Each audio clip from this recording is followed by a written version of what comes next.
Alright, so today I'm going to talk about the fuel flow through an opposed plunger injection pump. First off, the fuel will start off in your fuel tank, usually made of welded steel construction or welded aluminum if it's a highway truck. And then from there, it's going to get pulled through a primary fuel filter. Usually they tend to have a water separator built into them. They filter the fuel down to 25 micron, and then after that they go to a secondary fuel filter, and they get filtered down to about a 5 micron. And then from there they hit your lift pump, which is pumping at about 3 to 5 psi. And then from that lift pump, it then comes into the injection pump in the back here, and this is the transfer pump, and is a vane style pump that is driven off the rotor. The rotor is rotates counterclockwise and is driven same as camshaft speed, which is half crank speed. So in the transfer pump here, the fuel comes in, it goes through this screen here as a last measure protection for the pump. From there, it goes into the pump, it gets pumped, and it's usually around 26 psi at cranking, 40 psi at idle, and then 90 to 120 psi max at high idle. Now, when it reaches a max, it's going to act on this plunger here with this spring. I don't think I can grab it, but no, my screwdriver's too big. But anyways, so the fuel is going to act on this plunger. It's going to come back, and there's a little groove in here, and it's going to relieve pressure. So when it gets to about that 120 point, it's going to come back. Fuel's going to leak out and back into the inlet side of the transfer pump. So from the transfer pump, transfer pressure will come into the housing of the pump through some passages into this annular groove here. Once in this annular groove, it's going to act on a few places, but first off we'll talk about up here in the governor housing. There is a calibrated vent wire orifice up here, and that orifice is now going to drop that pressure down to around anywhere from 3 to 4 psi for this whole housing, just to help lubricate and cool. Also, that transfer pressure is going to act on this timing advance mechanism down here. So it's going to come through this right here. There's a little passage for it here, where it's going to come down to the bottom of this plunger. This is a spring-loaded plunger, and the fuel pressure is going to act on this plunger here. And if I can get the screwdriver in there, it will act on that.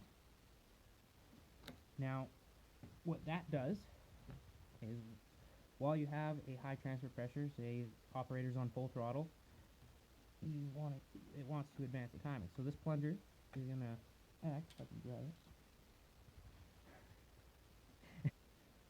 So that timing advance mechanism with the transfer pressure is going to act on the cam ring here, and what it's going to do is advance the timing. It's going to move the cam ring in opposite direction to rotor rotation, because rotor rotation is counterclockwise.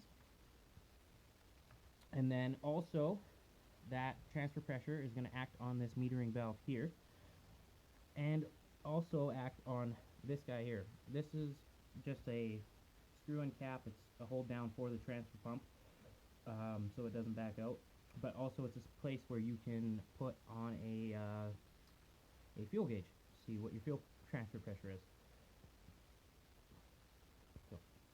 So now, when the fuel pressure acts on this metering valve, it's dependent on throttle position that the operator is asking for. It rotates through functions, and it's going to allow a certain amount of transfer pressured fuel into the rotor here.